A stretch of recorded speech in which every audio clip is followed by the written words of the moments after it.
भाजपा वालों को इतना गरियाए थे, पानी पी पी के गरियाए थे कि आज वो उनसे उसी का बदला ले रहे हैं। पहले वो अपने बेटे की इज्जत बचाएं, कभी बंदर बना करके जमीन में उठक बैठक कराया जा रहा है, तो कभी पैर पकड़ाया जा रहा है। उनको क्या अपने बेटे की स्थिति दिखाई नहीं दे रही है कि एकदम बंदर की तरह गुलाटी मराते जा रहे हैं और मराते मराते जैसे ही चुनाव खत्म होगा ढकेल देंगे, नीचे चले जाएंगे। और वो क्या वर्ड यूज कर रहे हैं कि मुजरा कर रहे हैं लोग। सोचिए क्या क्या वो इतने फर्स्टेड हो गए हैं कि क्या क्या शब्द यूज कर रहे हैं। एक तरह से वो अपमानित कर रहे हैं किन्नर सभा को। पनौती एक ठो आदमी होता है ना, पनौती, तो पनौती आदमी को अगर आप कहीं भेज देंगे ना तो उसका हाल इतना ही बुरा हो जाएगा जो अब भाजपा का होने वाला है। कौन है पनौती? अभी आप जिसका नाम ले रहे हैं, चच्चा जी। आप लोग पनौती कहते हैं, कभी पियरका चच्चा कहते हैं। जहाँ जाते हैं उसी को डुबा देते हैं, जहाँ जाते हैं उसी को डुबा देते हैं। तो आप जानते हैं ना, जब घर से निकला जाता है तो पहले जवान लोग कहते थे अरे उसको मत देख के निकलना, नहीं तो कोई काम नहीं होगा। वही वाला हाल है। इतना ज्यादा दुखी हैं कि वो सीधे कहते हैं कि मैडम जी बैलेट पेपर से चुनाव करा दा तो कब्बो मोदी जी न जीती हैं, ये मशीनवा का करबू, हम मोटवा तो देव लेकिन मशीनवा का करबू। लोगों के डर में सोचिए मशीन का भय बैठा है।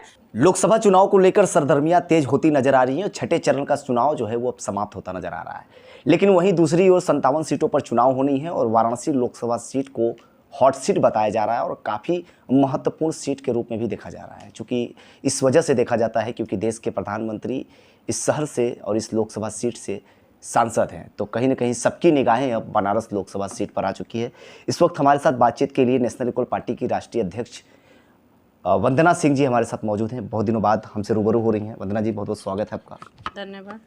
क्या कहना चाहेंगे? लोकसभा काफ़ी सरगर्मियां तेज हो चुकी है। जिस हिसाब से आज पारा 47 का था, उसी हिसाब से देखा जाए तो चुनावी पारा 49 का भी नजर आ रहा था। लोकसभा चुनाव इंडिया गठबंधन जीत रहा है, क्योंकि इंडिया गठबंधन जुमलेबाजी नहीं करता है। वो महिलाओं का सम्मान करता है, किसानों का सम्मान करता है और जन सेवा करता है। भाजपा जो है, उनके मंत्री खुद ही आजकल बोलने लगे हैं कि हमको जनता वोट नहीं देती है, हम ईवीएम से राजा रानी बनते हैं। अभी आप सुने होंगे केंद्रीय मंत्री जी का ये भाषण कि ईवीएम राजा बनाता है और रानी बनाता है। जनता के वोट का कोई वैल्यू नहीं है। ये जनता समझ चुकी है कि वो सिर्फ जनता को बेवकूफ़ बनाते हैं, जुमलेबाजी करते हैं। इसलिए इस बार इंडिया गठबंधन प्रचंड बहुमत से जीत रहा है। लेकिन वहीं देखा जाए बनारस लोकसभा सीट को हॉट सीट बताया जा रहा है। अंतिम चरण का चुनाव होना है और सबकी निगाहें अब बनारस में टिकी है और आप भी बनारस से राजनीति करती हैं। आपको क्या लगता है बनारस का हालात क्या है इस वक्त?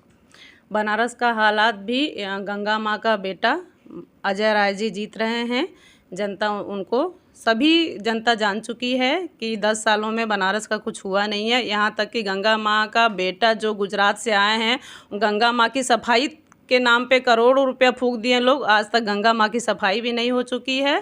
ये गंगा माँ भी समझ चुकी हैं और इस बार वो अपने बेटे अजय राय को जिता रही हैं। पर मोदी जी तो कह रहे हैं कि भाई पहला ऐसा चुनाव है, मैं अपने माँ का पैर भी नहीं छुपाया, लेकिन मुझे तो माँ गंगा का आशीर्वाद मिला है और इस बार तीसरी बार प्रचंड बहुमत से विजयी प्राप्त करने जा रहे हैं। उन्होंने ये भी शायद कहा था कि मुझे ये शक है कि शायद मैं अपनी माँ के कोख से जन्म लिया हूँ या गंगा माँ ने मुझे पैदा किया है। तो वो तो अपनी माँ के कोख पे भी प्रश्न चिन्ह लगा दिए।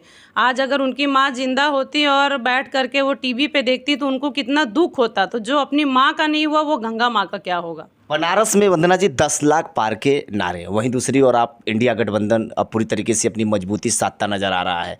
लगातार ये सत्ता पक्ष कह रही है कि मोदी जी की इस बार प्रचंड बहुमत की जीत से घबराई इंडिया गठबंधन कभी अखिलेश को बुला रही है, तो कभी राहुल को बुला रही है, तो कभी प्रियंका को बुला रही है, तो कभी डिम्पल को बुला रही है। क्या लगता है इंडिया गठबंधन घबरा चुकी है? क्योंकि इस बार तो कहा गया जमानत नहीं बचने वाला, जब्त हो जाएगी। ये तो आप लोग भी देखते होंगे कि इंडिया गठबंधन घबरा चुकी है या माननीय मोदी जी घबरा चुके हैं कि आके एकदम संसदीय क्षेत्र में अपने बैठ गए, अपने सारे नेताओं को यहाँ पे बैठा दिए हैं। और अब तो इतने ज़्यादा घबरा गए हैं कि जबान भी फिसलने लगी है कि सोचिए सभी लोग मिल करके उन लोगों को एक सामान्य वर्ग का दर्जा दिलाने की कोशिश कर रही है। और वो क्या वर्ड यूज कर रहे हैं कि मुजरा कर रहे हैं लोग। सोचिए क्या क्या वो इतने फर्स्टेड हो गए हैं कि क्या क्या शब्द यूज कर रहे हैं। एक तरह से वो अपमानित कर रहे हैं किन्नर सभा को। लेकिन वहीं दूसरी ओर देखिए, किन्नर सभा की आप बात कर रही हैं, महामंडलेश्वर हैं हिमांगी साखी, वो पूरी तरीके से समर्थन करते नजर आ रही हैं। वो तो कह रही हैं कि मोदी जी के मोदी जी के लिए जीत के लिए और 10 लाख पार 400 पार के नारे जो है उसको कहीं ना कहीं जीत दिलाने के लिए उन्होंने यज्ञ भी किया। और आप कह रही हैं कि किन्नरों की मान सम्मान को लेकर ऐसे मोदी जी ने बोला। अगर वो उनका इतना शब्द सुनने के बाद भी अगर वो उनका साथ दे रही हैं तो सोचिए कि वो अपने ही समाज के लिए कितना गलत कर रही हैं। और वैसे भी बीजेपी वालों की तो आदत है खरीद फरोख्त करने वाली, अब उनको क्या दिए हैं ये तो वही जाने। बनारस में क्या लगता है 10 लाख पार के नारे लगातार गूंजते नजर आ रहे हैं। अगर आंकड़ों की बात कर ली जाए तो 2014 में प्रधानमंत्री नरेंद्र मोदी चुनाव लड़ते हैं, करीब 4 लाख कुछ हज़ार वोटों से जीत जाते हैं। उसके बाद 19 में चुनाव लड़ते हैं, 6,91,000 वोटों से जीत जाते हैं। इस बार 10 लाख पार के टारगेट हैं, आपको क्या लगता है? इस बार वो पिछली बार जितने वोटों से चुनाव जीते थे इस बार वो उतने वोटों से चुनाव हारेंगे। ये आप देख लीजिएगा सामने 4 तारीख को जब रिजल्ट आएगा। ऐसा तो नहीं हार का डर सता रहा है, क्योंकि आप भी तो इंडिया गठबंधन में ही सम्मिलित हैं। बिल्कुल हैं, हम बिल्कुल इंडिया गठबंधन में हैं और माननीय अजय राय जी के साथ हर पल लगे हुए हैं और इस बार जीत उन्हीं की होगी। लगातार आप डोर टू डोर कैंपेनिंग कर रही हैं वंदना जी, आपकी फोटोज़ बहुत वायरल हो रही हैं।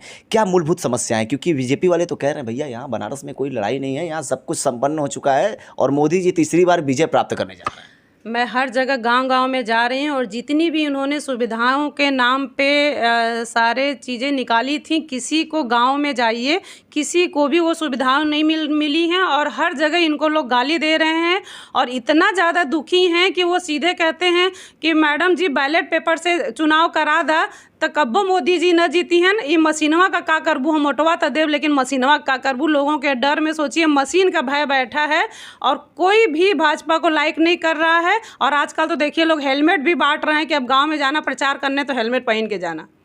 आप लोग घोसी उपचुनाव में काफ़ी मेहनत करते नजर आए, वहीं घोसी का जो सीट है वो बताया जा रहा है कि इस बार काफ़ी हॉट सीट हो गया है, उसमें भी टक्कर की लड़ाई देखी जा रही है। आपकी नज़र से क्या लगता है, क्योंकि आपने तो उपचुनाव भी देखा, कवर किया वहाँ पे पूरा? घोसी में बहुत बुरी तरह अरविंद राजभर जी हार रहे हैं। घोसी में चुनाव का रिजल्ट पहले ही आ चुका है कि राजीव राय जी, इंडिया गठबंधन के प्रत्याशी राजीव राय जी जीत चुके हैं। आज एक वीडियो वायरल होती है, चूंकि बोलना नहीं चाहिए लेकिन बोलना इस वजह से पड़ जाता है चूंकि आप भी कभी नहीं बिना बोले कभी आप उनके पार्टी में रहा करती थी और तमाम आलोचना विमोचना भी होता रहता है। तो ओम प्रकाश राजभर जी का आज एक वीडियो वायरल होता है जिसमें वो कहते हैं कि 2 लड़के घूम रहे हैं और उन दोनों का चाचा हूँ मैं। तो क्या लगता है अखिलेश यादव, जिसके आप सहयोगी दल हैं, अखिलेश और राहुल वाकई में ओम प्रकाश राजभर के भतीजे हैं? देखिए एक व्यवहार था, ठीक है, वो जब अखिलेश जी के साथ थे तो ठीक है, चाचा थे वो उसमें कोई दो राय नहीं है, चाचा थे। लेकिन उस चाचा से ही मैं ये कहना चाहूँगी पहले वो अपने बेटे की इज्जत को बचा लें। भाजपा वालों को इतना गरियाए थे, पानी पी पी के गरियाए थे कि आज वो उनसे उसी का बदला ले रहे हैं। पहले वो अपने बेटे की इज्जत बचाएं। कभी बंदर बना करके ज़मीन में उठक बैठक कराया जा रहा है तो कभी पैर पकड़ाया जा रहा है। उनको क्या अपने बेटे की स्थिति दिखाई नहीं दे रही है कि एकदम बंदर की तरह गुलाटी मराते जा रहे हैं और मराते जैसे ही चुनाव खत्म होगा ढकेल देंगे, नीचे चले जाएंगे लोग। संस्कार है उनका गुलाटी मारने वाला? नहीं, वो भाई प्रणाम कर रहे हैं, तस्वीरों में प्रणाम दिख रहा है। और ओम प्रकाश राजभर का अगर वो बोली दिए कि 2 लड़के घूम रहे हैं तो इसमें गलत क्या है? बिल्कुल गलत है। क्या वो कभी अखिलेश जी के थे तो भाजपा को कटोरा लेके भीख नहीं मंगवा रहे थे? वो उनके संस्कार थे कि किसी को कटोरा लेके भीख मंगवा रहे हैं। आज भाजपा में चले गए तो भतीजा लोग घूम रहे हैं तो बड़ा बुरा लग रहा है। वही तो कह रहा पहले अपने बेटे को बचा ले कि बंदर बना के भाजपा वाले गुलाटी मना रहे। और बाबा जी कितनी ज़रूरी नहीं है कि किसी को आप थप्पड़ मार के ही बेइज्जत किया जाए। अब उनको ये नहीं समझ में आ रहा है कि बाबा जी कितनी बुरी तरह उनके बेटे को बेइज्जत कर रहे हैं। कभी किसी के पैर में गिरवा दे रहे हैं, कभी उठक बैठक करा दे रहे हैं। अभी ब्रजेश पाठक जी उठक बैठक कराए थे ना जनता के सामने। ये उनका मजाक बनाया जा रहा है। पहले अपने आप को मजाक बनना छोड़ दे, फिर किसी दूसरे के बारे में सोचें और समझें। सुभाष पौले कह रहे हैं कि भैया पीलामय हो गया है पूरा घोसी और अब की बार तो भैया बनने जा रहा है बीजेपी गठबंधन की सरकार, एनडीए की। वो तो पिछली बार भी बन रहा था, पिछली बार भी सपना ही सपना रह गया। अब इस बार भी देख ले, वो ऐसे भी जहाँ जाते हैं उसकी लुटियाटी वो देते हैं।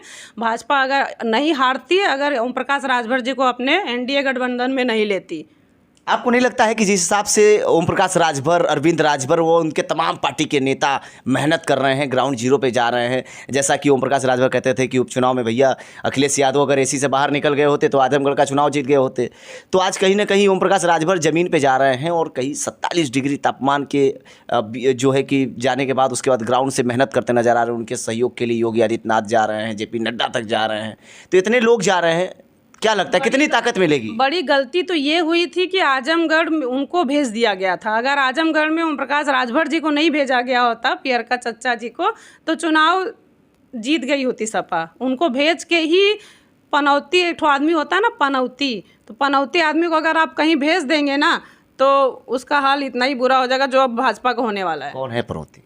अभी आप जिसका नाम ले रहे हैं, चच्चा जी। आप लोग पनौती कहते हैं, कभी पियरका चच्चा कहते तो हैं। जहाँ जाते हैं उसी को डुबा देते हैं, जहाँ जाते हैं उसी को डुबा देते हैं। तो आप जानते हैं ना, जब घर से निकला जाता है तो पहले जवान लोग कहते थे अरे उसको मत देख के निकलना, नहीं तो कोई काम नहीं होगा। वही वाला हाल है। इस बार क्या लग रहा है बनारस में? बनारस में इंडिया गठबंधन जीत रहा है। 400 पार के नारे सब बेकार हैं, 150 भी निकल जाए तो बहुत। इंडिया गठबंधन कितना ला रहा है आपकी नज़र से? इंडिया गठबंधन 300 प्लस ला रहा है इस बार। 300 प्लस। 300 प्लस। तो आप सब सुन रहे थे वंदना सिंह। तो देखना ये दिलचस्प होने वाला है कि वाराणसी लोकसभा सीट और घोसी लोकसभा सीट में क्या होता है परिवर्तन, या फिर से बनती है सरकार। वाराणसी से Deepak Chaubey, bureau report, R voice news.